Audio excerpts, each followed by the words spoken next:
शांति act का पहला draft rule तैयार। परमाणु ऊर्जा क्षेत्र में आएगी क्रांति, प्राइवेट कंपनियों की होगी एंट्री।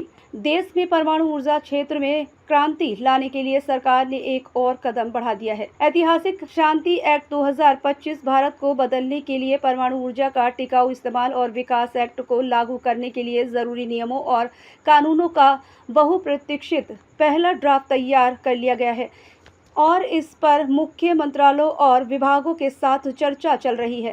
साथ ही शांति एक्ट के तहत प्रस्तावित ढांचे पर इंडस्ट्री से भी सुझाव मांगे गए हैं और यह भी पूछा गया है कि क्या कोई ऐसी चिंताएं हैं जिन्हें नियमों और कानूनों के जरिए दूर करने की जरूरत है। हालांकि केंद्र ने शुरू में संकेत दिया था कि संसद द्वारा दिसंबर 2025 में शांति एक्ट पास होने के कुछ महीनों के भीतर ही नियम और कानून तैयार कर लिए जाएंगे, लेकिन ताज़ा अनुमानों के मुताबिक इस प्रक्रिया में अभी कई और महीने लग सकते हैं, क्योंकि अंतिम नोटिफिकेशन जारी होने से पहले कई एजेंसियों से जुड़े विभिन्न मुद्दों पर विचार किया जाना है।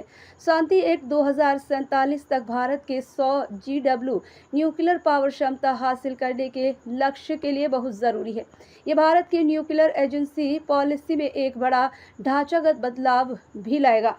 नया एक्ट रेगुलेशन लागू करने की प्रक्रिया, सिविल लायबिलिटी और विवाद सुलझाने की व्यवस्था को एक ही कानून के तहत लाता है और विदेशी कंपनियों समेत प्राइवेट सेक्टर के लिए एक कड़ाई से नियंत्रित सेक्टर के दरवाजे खोलता है। इकोनॉमिक्स टाइम्स के मुताबिक नियमों और कानूनों में सभी जरूरी बातों को साफ साफ बताने के लिए कई दौर की बातचीत चल रही है। इसका मकसद ये है पक्का करना है कि ये नियम शांति एक्ट 2025 के पूरी तरह अनुरूप हों और भविष्य में इनमें कोई विरोधाभास या अलग अलग मतलब निकालने की गुंजाइश न रहे।